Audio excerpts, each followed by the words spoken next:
여러분 안녕하십니까? 경제현장 오늘 시작합니다. 어떤 법은 통과가 돼서 또 어떤 법은 통과를 못해서 국회 안팎을 시끌시끌하게 만들고 있습니다. 국회 환경노동위원회 소위를 통과한 건 이른바 노란봉투법이죠. 파업에 참여한 노동자들이 손배소에 시달리지 않게 법적 보호를 강화하자는 건데요.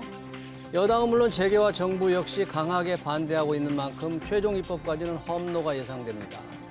통과를 하지 못한 법안은 반도체 투자를 지원하기 위한 일명 K-칩스법인데요. K-칩스법은 왜 2월 국회 처리가 무산되는 분위기인지 금요경제토론에서 두 법안의 쟁점들 자세히 짚어보겠습니다. 유튜브 실시간 댓글 의견 주시면 토론에 반영합니다. 경제현장 오늘입니다. 두 분의 고정 패널 소개합니다. 김연아 전 의원 그리고 김정우 전 의원 나오셨습니다. 어서 오세요. 반갑습니다. 안녕하세요. 자, 그동안 말이 많았죠. 노란봉투법, 이 쌍용자동차 파업 때 배상금을 좀 지원하기 위해서, 그렇죠? 지원하기 위해서 노란봉투에 돈을 보냈다 해서 만들어진 노란봉투법. 재계가 강하게 반대를 했는데 국회 환노위 소위원회를 지난 15일 통과했습니다. 약간 초안보다 달라졌다는데 우선 달라진 내용 중심 또 어떤 내용인지 소위 통과한 내용 김정은 의원님 좀 설명 좀 설명을 좀 드리겠습니다. 지금 앵커께서 말씀하신 것처럼 2014년 쌍용자동차 파업 때 그 노조에 당시에 47억 원을 이제 청구를 해가지고 그 어떤 새 아이들 둔 이제 어머니께서 4만 7천 원을 이제 노란 봉투에 줘서 이제 그것으로 인해서 이제 노란봉투법이라는 게 명명이 됐는데요. 사실 노란봉투는 앵커님도 첫 월급 혹시 노란봉투에 받지 않으셨습니까? 옛날에 노란봉투 많이 받았어요. 그렇죠. 그런 또 상징성이 있습니다. 그렇군요. 네.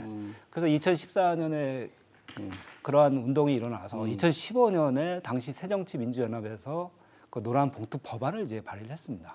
그 법안 내용에 이제 중요한 것이 그 노조의 책임을 한계를 지어주는 그러니까 사업자가 노조나 노조원한테 배상 범위를 물을 때 최대한 얼마까지 들 수 있도록 하는 그러한 법안이었었는데 이번에 그 국회 소위를 통과한 법안은 그런 내용은 싹 빠졌고요. 그러니까 손해배상 청구를 제한하는 내용이 사실 굉장히 찬반 논란이 많았는데 많았습니다. 그게 빠지고 그럼 뭐가 들어갔어요? 그거 빠지고요. 그와 관련돼서는 지금 이제 3조에 이제 노조법 3조에 규정돼 있는데요.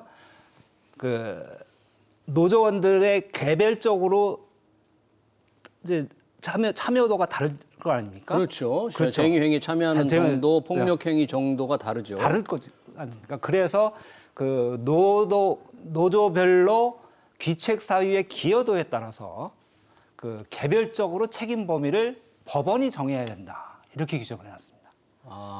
법원이 정해야 된다. 노조원 개인별 책임 범위를 법원이 정해서 배상금을 매겨야 된다. 줘라. 이런 취지입니다.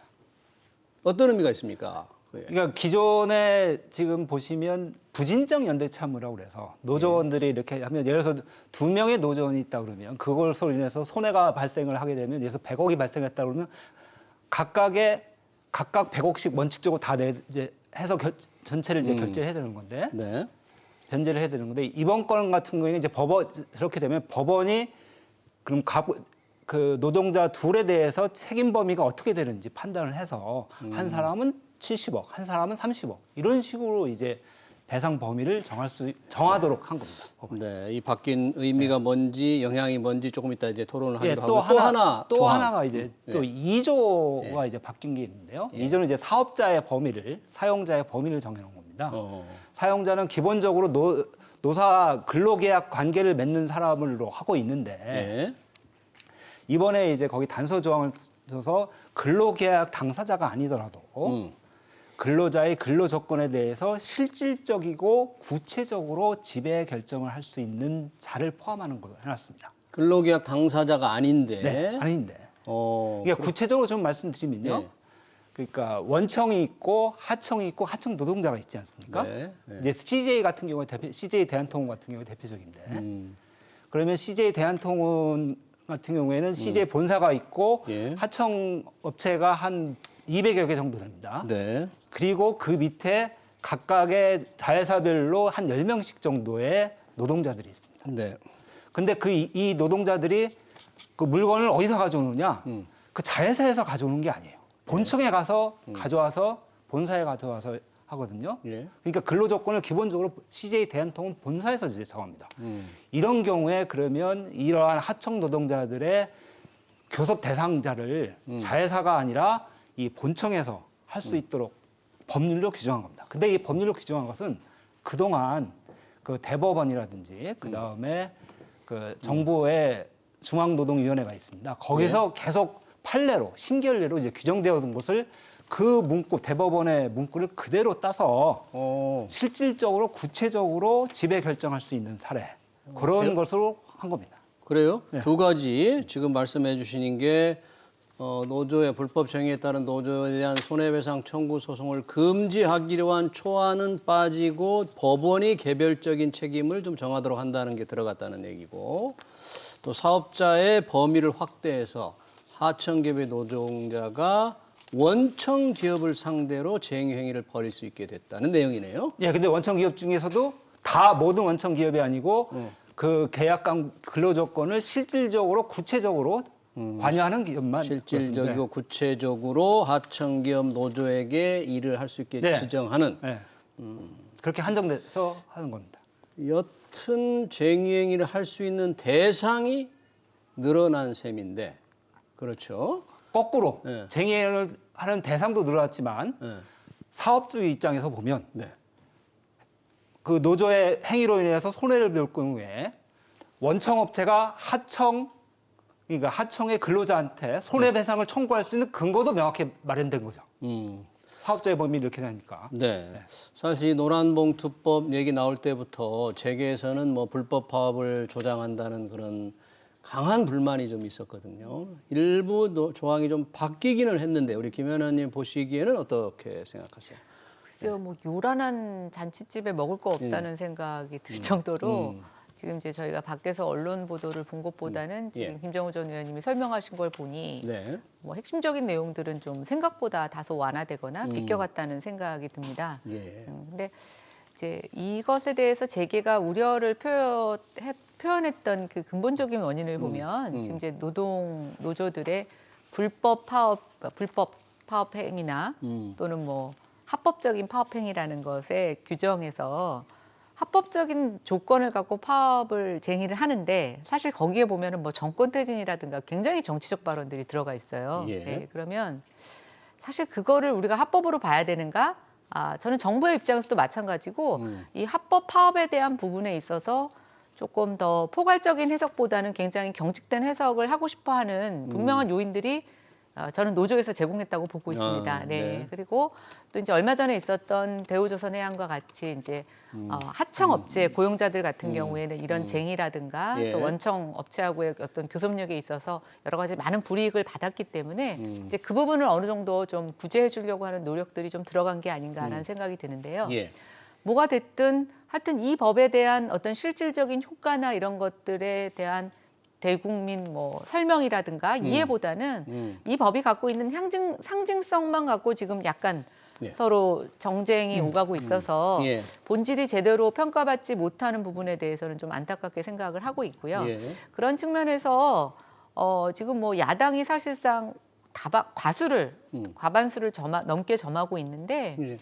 소수 여당이 이것에 대해서 안건조정 협의라든가 이런 좀 시간을 벌고자 하는 것들에 대해서 조금 더 좀 폭넓게 이해하고 받아들이면서 넘어가면서 이런 것들을 좀 국민에게 알렸다면 이 법에서 지금 우리 국민들이 오해하고 있는 부분들이 조금 사라지지 않았을까라는 생각이 드는데 왜 이걸 이렇게 조급하게 처리해야 되는지 야당은 좀 그게 제가 좀 의구심이 들고요. 예, 처리 조금, 과정. 네, 그다음에 이제 아까 그 손해배상에 대한 책임 범위에서 그 동안은 이제 모든 사람에게 n분의 1 한 거 아니겠습니까?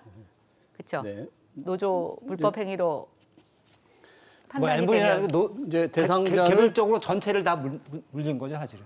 예. 네, 네. 그렇게 했다면 이제 책임 범위에서 하는 건데 이게 되게 말은 그럴싸한데 이게 사실은 법원에서 이걸 판단할 수 있을까? 그럼 이제 노조와 사측에서 각각 이걸 증빙하는 자료를 만들어내야 되는데요.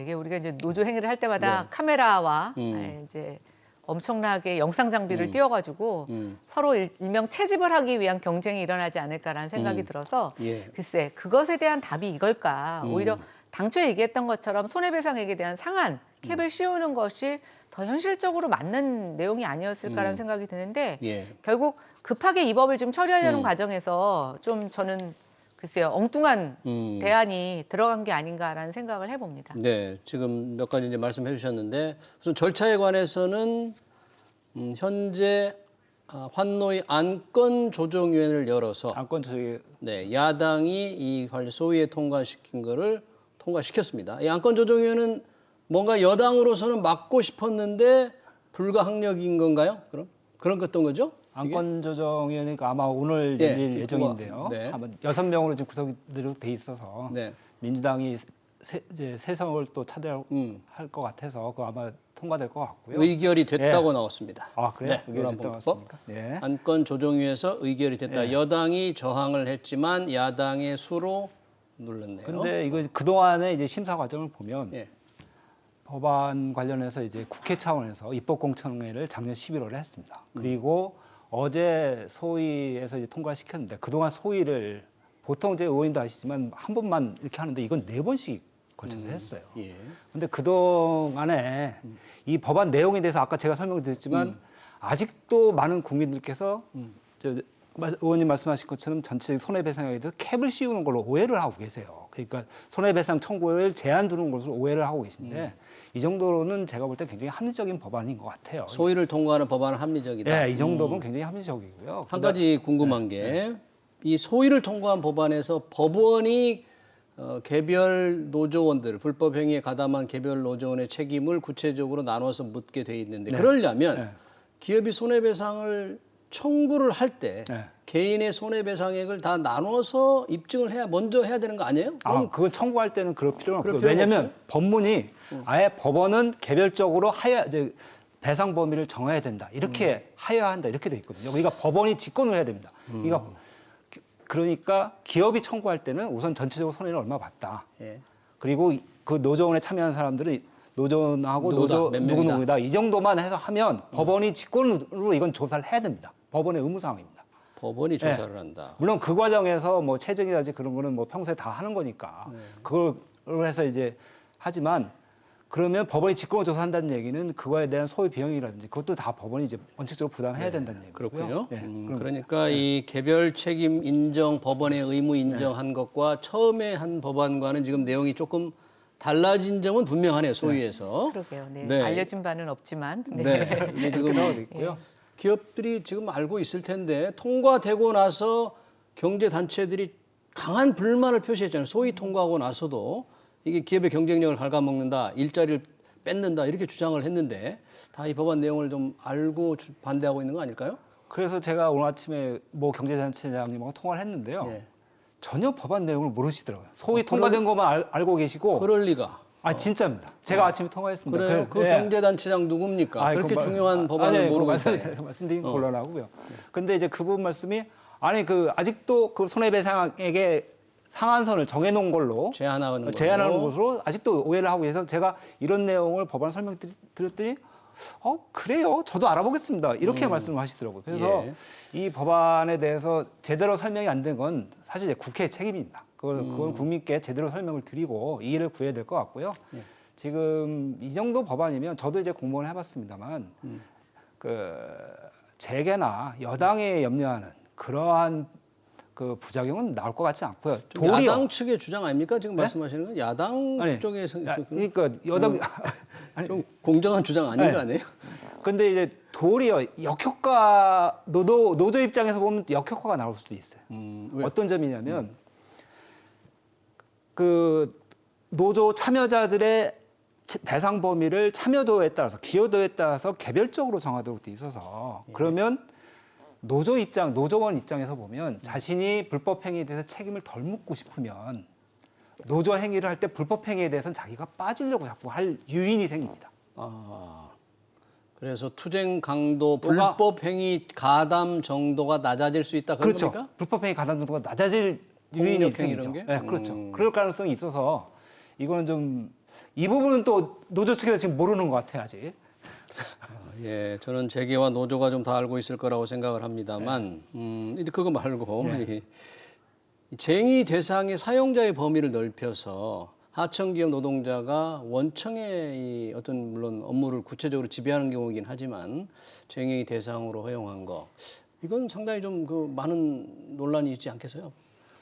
그러니까 뭐 어느 쪽에서 설명하느냐에 따라 좀 달라질 것 같은데요.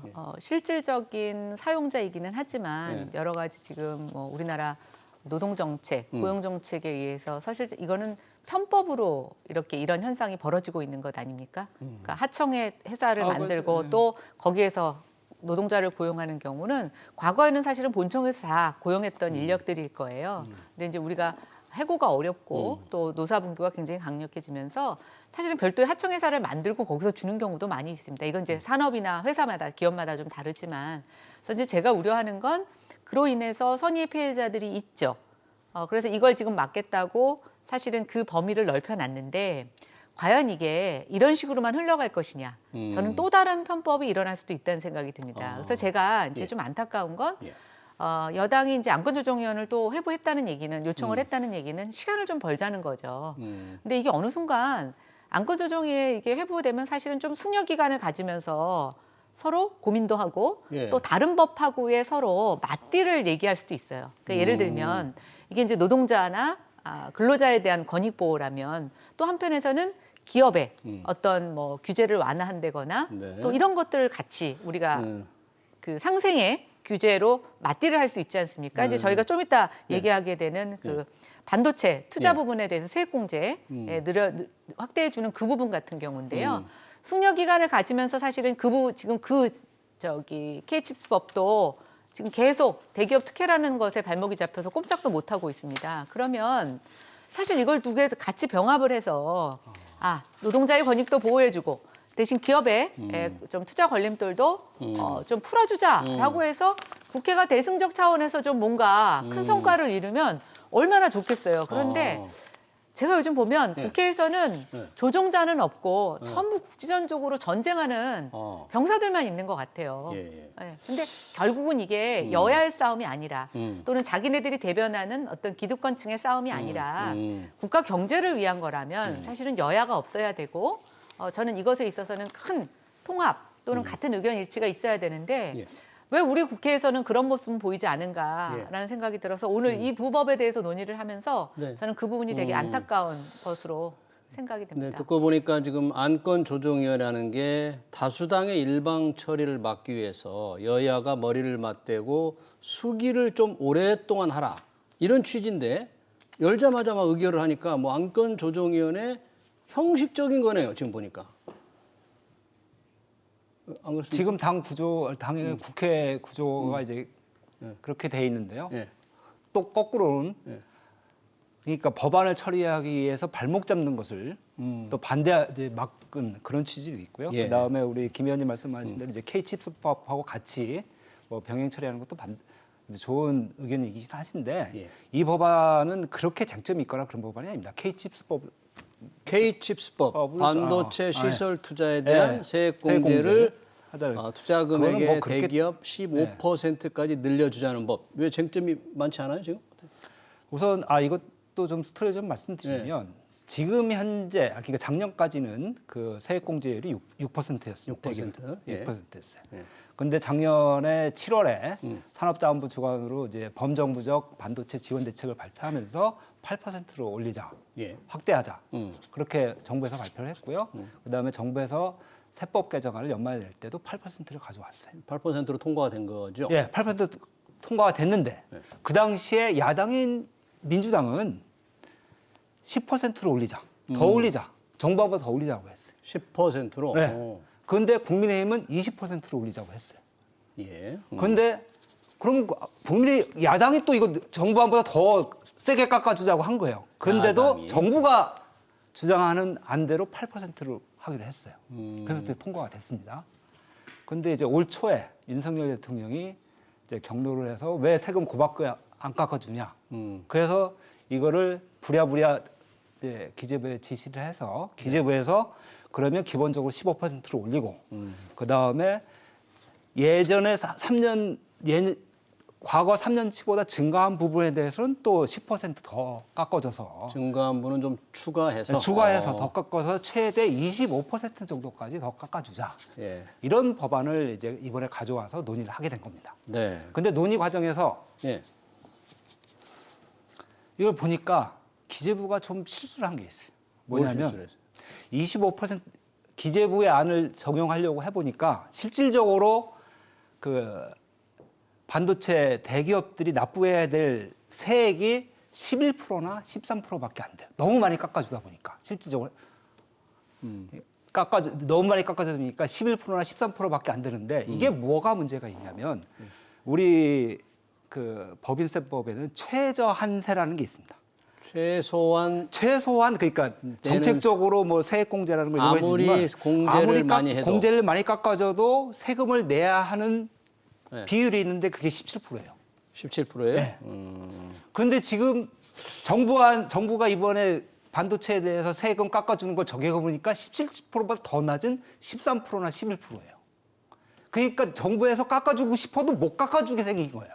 아니, 법안을 최고 15%까지 하고 최고 25%까지 올리기로 했다는데 그러니까 법안이 그렇게 나가 있는데 그러니까 깎아주는 게 25%니까 그죠? 근데 그걸 적용해 보니까 실제로 내는 게 최소한으로 내야 되는 게 17%까지는 내야 되는데 너무 25% 깎아주니까 그럼 충돌이 생기고 있습니까? 충돌이 생기는 거죠. 그러니까 깎아주고 싶어도 17% 최저세 한세 때문에 못 깎아주는 거예요. 지금 여튼 예, 그거를 좀 정리해 그거에 대해서 이제 우리 민주당이 지적을 해서 그거에 대해서 기재부가 대안을 좀 가져와라. 그러면 최저 한세를 17% 유지할 건지 예. 아니면 그걸 15%는 아니면 그 이 이제 반도체 대기업에 대해서만 더 그거를 풀어줄 건지 그런 대안을 가져와라. 이렇게 요청을 해서 그 대안이 오면 다음 주에 논의를 할 거고요. 그게 지금 이 K-칩스법은 기획재정위원회 조세 소위에서 논의가 되고 있는 거잖아요. 네, 맞습니다. 지금 저희들이 보기엔 아마 시청자도 그렇게 느낄 텐데 뭔가 반도체를 지원하기 위한 정부 지원이 겉돌고 있다. 야당이 반대를 한다. 대기업 투자 왜 대기업만 도와주느냐. 지금 결과적으로는 다른 나라보다 감면율이 낮은 거 아닙니까 지금? 그러니까 저 뭐는 다른 나라하고 비교를 떠나서 지금 우리나라 경제 상황을 좀 봐야 될 것 우리 경제 같아요. 상황? 예.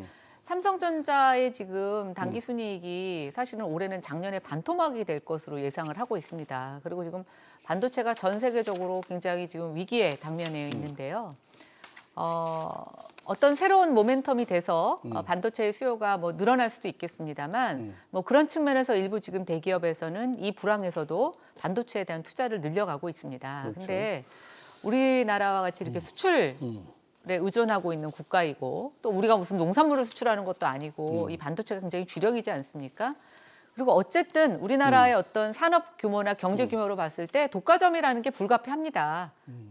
뭐 그게 좋다는 게 아니라 예. 산업을 발전시켰던 경제정책 하에서 나오게 된 어떤 그런 불가피한 결과인데 언제까지 우리가 이런 대기업 특혜라는 이 일종의 프레임에서 계속 허우적될 것이냐라는 게 있고 김정우 의원님 말씀이 맞다면 저는 이제 기재부도 일 열심히 안 한 거죠. 그러니까 어떤 혜택을 주기 위해서 그것이 상충하고 있는 것들을 보지 못했다라는 얘기인데 예. 지금 전체적으로 이게 국회가 그냥 전부 야당 대표의 구속영장에 촉각을 메우다 보니까 공무원들이 다 손 놓고 있는 건지는 모르겠습니다만 어쨌든 좀 안타까운 건 예.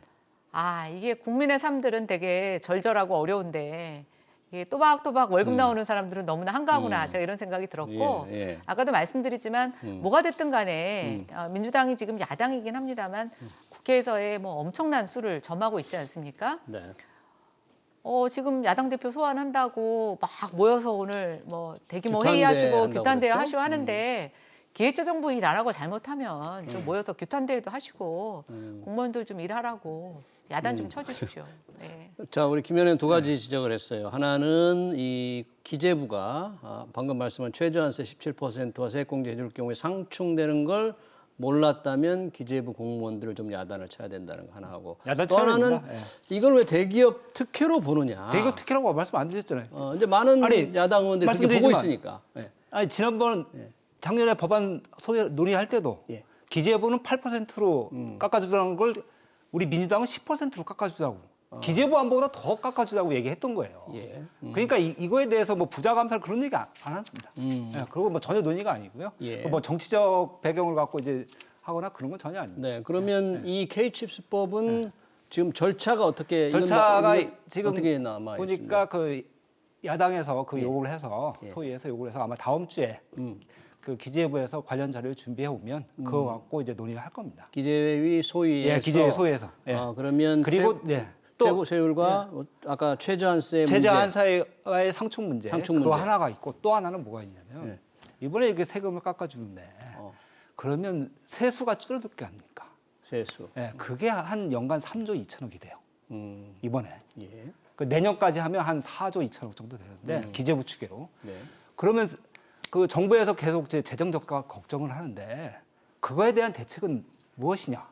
K칩스법의 네. 세수 감소 효과 대책은 무엇이냐? 네, 그거에 대해서도 기재부에 이제 자료를 요청해서 그것까지 오면 그 기재위에서 이제 본격적으로 논의를 하면 잘 될 것 같습니다. 이번. 네, 이 법은 네. 뭐 안건 조정위원회를 거쳐야 되고 하는 그런 정도의 갈등 요인은 아니다. 그 정도 갈등 요인은 아니고요. 예. 그다음에 아까 말씀드린 그 노란봉투법도 노란봉투법. 그렇게 심각한 내용이 별로 없습니다. 네. 그러면 뭐 기왕에 삼성 아까 전자지금 올해 투자 말씀을 하셨으니까 뭐 적자가 예상돼서 그런지 디스플레이 계열사에서 20조를 지금 빌린다는 거 아닙니까? 네, 근데 이제 저도 그 네. 왜 이렇게 삼성전자가 돈이 없나 그랬더니 돈. 그게 아니라 예. 이게 이제 좀 자금이 해외에 묶여 있나 봐요. 그렇죠. 네, 네, 근데 네. 지금 이제 환차익 이런 부분들 때문에 환차손 이런 것 지금 때문에. 돈을 갑자기 해외에서 회수하게 되면 많은 손실이 손실이 있다 되니까. 보니까 이제 자회사한테 돈을 조달하는 건데 이게 삼성전자가 이제 글로벌 회사 아닙니까? 그래서 한 현금이 한 110조 원 정도 된답니다. 근데 그 중에 100조 원이 외국 자회사 법인이 있습니다. 네. 유럽 삼성, 그 다음에 미국 삼성 이런 식으로 해서 다양한 형태로 뭐 투자돼 있거나 하기 네, 그렇죠. 때문에 바로 현금화하기가 어렵다. 국내에 현금이 없어서 자회사인 이제 디스플레이한테 거기가 한 24조 원 정도의 현금을 갖고 있어서 네. 그럼 20조 원 정도 좀 빌리자. 그게 네. 환차손 보는 것보다 훨씬 낫다. 그렇게 네. 이제 판단한 거라서요. 그건 뭐 특별히 아니, 뭐 근데 세제 이제 지원이나 저희가 그런 그럼에도 건 한 불구하고 거고요. 네. 이 어려운 시기에 뭔가 미래의 가능성을 보고 투자를 하겠다라고 하는 것은 박수 쳐줄 그럼요. 일이라고 생각을 하고 있고요. 예. 참 그 굴지의 기업인 삼성도 여러 가지 110조를 갖다 놓고도 갖다 쓰기가 이것 때문에 어렵고 저것 때문에 어려운데 서민들 입장에서 보면은 갖고 있는 주식은 반토막이 나고 집 산 것도 집 떨어지고 금리는 오르고 그러니까 이게 일반 서민들이 느끼는 체감적으로 이 자금 조달에 돈 흐름은 얼마나 심각할까 이런 것들을 저희가 좀 삼성이 저 간접적으로 정도인데. 간접적으로 느낄 수 있을 것 같습니다. 예, 이 K칩스법이 공전하는 기재위 소위에서 뭔가 겉돈다 그러니까 시청자가 그런 댓글을 달았네요.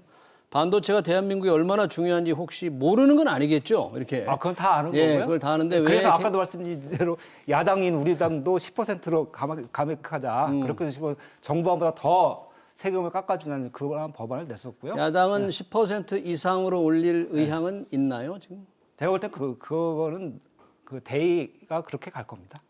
방향이 그럼요. 그렇게 갈 것 같다. 네, 좀 지켜봐야 될 것 같네요.